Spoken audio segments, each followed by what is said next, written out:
पूनावाला, सवाल यह है कि क्या आचार्य प्रमोद कृष्णम ने जिस तरफ इशारा किया है कि अगर कांग्रेस की सरकार आती है तो फिर राम मंदिर का, जिस तरह शाह बानो का केस पलटा गया था, राम मंदिर का भी केस पलटा जाएगा और एक नया लॉ आ जाएगा, नया कानून आ जाएगा जिसके द्वारा राम मंदिर पर ताला लग जाएगा और जिस तरह प्रधानमंत्री ने कहा है बाबरी ताला लग जाएगा। और मुस्लिम आरक्षण पर जो जो भ्रम फैलाए जा रहे हैं, मैं पूछना चाहती हूं ये कौन सी राजनीति है और क्या ये इसी को आप कंस्ट्रक्टिव राजनीति करते हैं जो भारत का फ्यूचर तय करेगी?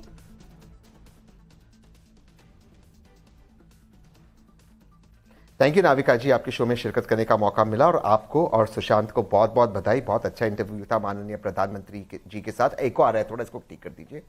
दो चीज मैं कहना चाहता हूं नाविका जी, मैं बहुत हैरान हूं खास करके आपसे आचार्य जी की ये बात सुनकर और आप उस पर सवाल पूछ रहे। आचार्य जी आप जानते हैं नाराजी, मैं उनकी बहुत व्यक्तिगत तौर से रिस्पेक्ट करता हूँ, लेकिन वो कुछ कई सुनाई बात कह रहे, उसको वॉट अबाउटरी कहते, हियर से कहते, समझो मान लो आपके दर्शकों के लिए प्लीज बुरा मत मानना। मैंने कहा मैं अगर आकर शो पे कह दूं मैंने ये बात सुना था कि नाविका जी वो करने वाली, इसकी वजह से ये होने वाला, इसमें कोई तथ्य होता है नाविका जी? ये इस पर कोई डिस्कशन होता है और उस पर प्रधानमंत्री जी कमेंट करते हैं, फिर इस तरह के शब्दों का बाबरी ताले लग जाएगा, कैसे होगा? देखिए मान भी लो ये करने की इच्छा है, मान भी लेते, कैसे पार्लियामेंट में पास होगा? बीजेपी पास होने देगी? कैसे कानून बदला जाएगा? सुप्रीम कोर्ट का जजमेंट इस तरह से इतना आसान है ओवरटर्न करने को? इस तरह की बहुमत आ रही, इनकी राज्यसभा में बहुमत नहीं है भाजपा की, इसके बाद ताले कैसे लग जाएंगे? सुप्रीम कोर्ट उसको स्ट्राइक डाउन। जी मैंने आपकी बात मान ली, 100% मान ली। मैं पूछना चाहती हूँ कि कांग्रेस जब आरोप लगाती है कि नरेंद्र मोदी आरक्षण खत्म कर देगा और संविधान को बदल देगा, ये कहीं लिखा हुआ है? ये किसी ने कहा है? ये हियर से नहीं है।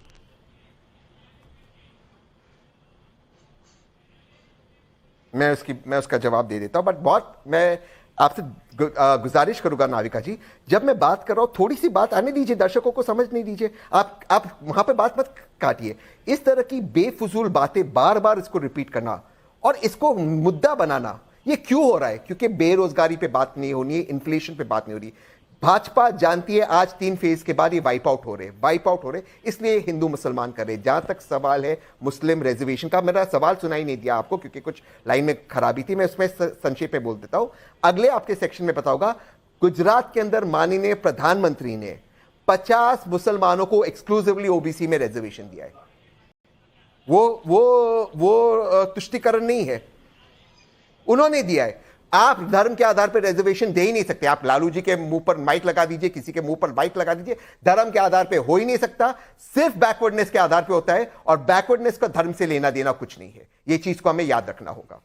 लेकिन तहसीन पूनावाला, आपने इस बात का जवाब नहीं दिया कि ऐसा हुआ है, कर्नाटक में ऐसा हुआ है, आंध्रा में ऐसा हुआ है और कांग्रेस ने किया है ऐसा। और आपने कहा बेरोजगारी, महंगाई, ये भी तो आपने इंटरव्यू में मुझे अभी मुझे बधाई दी।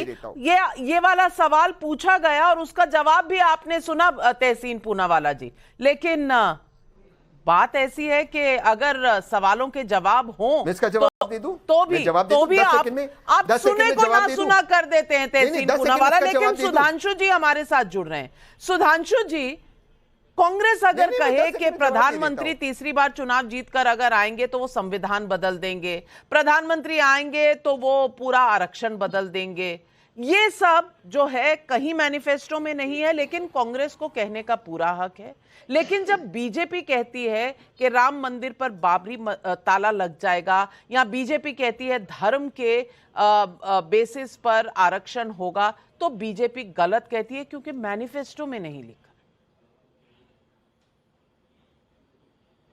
देखिए, मैं बहुत स्पष्ट बताना चाहता हूं, दर्शकों से कहता हूं जाके चेक कर लीजिए 2009 और 14 में कांग्रेस पार्टी का 2009 का मैनिफेस्टो पढ़िए। उन्होंने कहा धर्म के आधार पर मुस्लिमों को नौकरियों में आरक्षण देंगे। इन्होंने आंध्र में दिया, कोर्ट में अटक गया, कर्नाटक में दिया, कोर्ट में अटक गया। तहसीन भाई को न याद हो तो 2012 में उत्तर प्रदेश चुनाव में कांग्रेस पार्टी ने अपने मैनिफेस्टो में कहा कि हम मुसलमानों को आरक्षण देंगे। इतना ही नहीं, उन्होंने कहा कि हम सिक्योरिटी फोर्सेस में भी आरक्षण देंगे। सच्चर कमेटी के रिकमेंडेशन के आधार पे मैं दर्शकों से कहता हूं जाके चेक कर लीजिए। 2006 में इन्होंने कहा there should be a Muslim head count in Indian army, और उस समय सेना अध्यक्ष जनरल जे सिंह ने बहुत स्ट्रांग रिएक्शन दिया। उन्होंने कहा कि हम इस बात को नहीं मानेंगे। तब जाके सदन के पटल पर, मतलब लोकसभा में बयान कुछ और था, राज्यसभा में आकर बयान बदल गया। कांग्रेस ने कहा कि नहीं, हमारा ऐसा कोई विचार नहीं है। तो ऐसा नहीं, आप अलीगढ़ मुस्लिम यूनिवर्सिटी और जामिया मिलिया इस्लामिया में SC ST OBC का आरक्षण खत्म कर चुके हैं और एकमुश्त मुसलमानों को दे चुके हैं। भदौरिया जी बैठे अभी, चाहे जितना भी बोलेंगे, ये उनकी सरकार उत्तर प्रदेश में SC का रिजर्वेशन इन प्रमोशन खत्म कर दिया था। और खत्म ही नहीं किया था, जो लोग प्रमोट हो गए थे ऐसे हजारों लोगों को डिमोट कर दिया था। जब उसका विधेयक आया संसद में तो सपा के लोगों ने विधेयक फाड़ दिया था। तो एक भी बात हम ऐसे हवा में नहीं कह रहे हैं, नाविका जी, ये लोग कर चुके हैं। और लालू यादव जी ने आज बोल दिया, उन्होंने कहा पूरा का पूरा। अब से नासमझ थोड़ी लालू यादव जी, आज की पोलिंग थी, सवेरे बोल दिया, पोलिंग का काम हो गया, शाम तक जाके सफाई दे दी।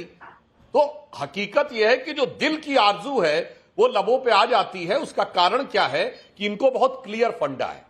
20% तो बिल्कुल पक्का है, और हिंदू समाज में एक भी जाति 20% नहीं है, ये बहुत अच्छी तरह समझ लेना चाहिए।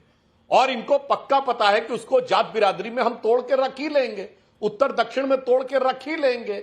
और चाहे जितना भी अपमान होगा, तेलंगाना के कांग्रेस नेता और तमिलनाडु के DMK नेता बिहार वालों के लिए भद्दी से भद्दी गाली कहेंगे, तब भी RJD उनके साथ रहेगी, सपा वाले उनके साथ रहेंगे। यूपी बिहार वालों के लिए ऐसी ऐसी भद्दी गाली कहने के बाद भी 100 जूते खाएं तमाशा फिर भी देखेंगे, क्योंकि उन्हें पता है उस 20% के लिए गाल के ऊपर जूता भी सहना है, क्योंकि बाकी 10-5% करके एक दो जाति तोड़कर तो साथ में रह लेंगे। इसलिए जो कुछ हो रहा है ये देश को पूरी तरीके से समझ में आ रहा है। और मैं ये भी कहना चाहता हूं, संविधान ये बदलना चाहते हैं। बाबा साहब अंबेडकर ने कहा था धर्म के आधार पर विभाजन नहीं हो सकता।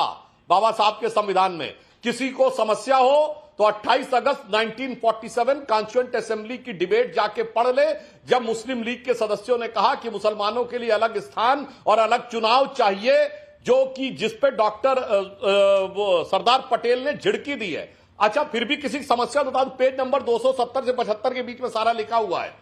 तो बाबा साहब ने जिसे संविधान का मूल आधार बनाया वो ये बदलना चाह रहे हैं। बाबा साहब ने संविधान की उद्देशिका कही थी, प्रीएम्बल ऑफ द कॉन्स्टिट्यूशन, ये संविधान की आत्मा है, उसे बदल चुके हैं। बिल्कुल, आज की पीढ़ी को नहीं याद होगा, लोकसभा का कार्यकाल बढ़ा दिया गया था।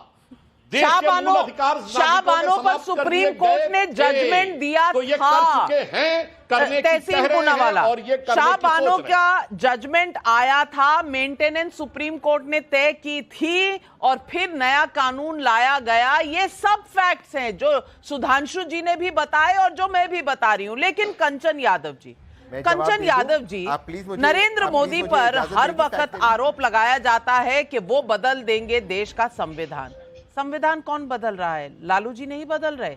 धर्म के बेसिस पर जब आरक्षण की बात करते हैं और आरोप सुधांशु जी का है कि सुबह पोलिंग शुरू होने से पहले वाक्य होता है धर्म पर मुसलमानों को आरक्षण दिया जाना चाहिए, और शाम को पोलिंग के बाद अलग क्लैरिफिकेशन आता है। तो भाई ये कौन सा रूप दिखलाता है आपका? नाविका जी, अगर मैं सच्चाई और तथ्य रख दूंगी तो भारतीय जनता पार्टी को 2 पार्टियों से गठबंधन तोड़ना पड़ेगा। और आपको बता देते हैं कि आंध्र प्रदेश की आप बात कर रही हैं, उसी आंध्र प्रदेश में टीडीपी और जनसेना के साथ इनका गठबंधन है। मैनिफेस्टो आया है टीडीपी और जनसेना का कि मुसलमानों को 4% आरक्षण देंगे। भारतीय जनता पार्टी सहयोगी पार्टी है, प्रॉब्लम नहीं है इनको, क्योंकि वहां सरकार बनानी है इनको। इतना ही नहीं, उन्होंने तो यह भी बोला है कि हर महीने मस्जिदों को 5,000 रुपए देंगे मेंटेनेंस के लिए। इतना ही नहीं, उन्होंने यह भी बोला है कि जो नूर भाषा है कॉर्पोरेशन है उसको वो सहयोग करेंगे, हर साल 100 करोड़ रुपए देंगे। इतना ही नहीं, उन्होंने बोला हज यात्री को हर साल 1 लाख रुपए मिलेगा। इतना ही नहीं, उन्होंने बोला पर्टिकुलरली मुस्लिम को 1 लाख रुपए मिलेगा, जो 50 साल के ऊपर के हैं, क्या पेंशन उनको मिलेगा। तो एक बात बताइए कि कौन कैसी राजनीति कर रहा है? भारतीय जनता पार्टी को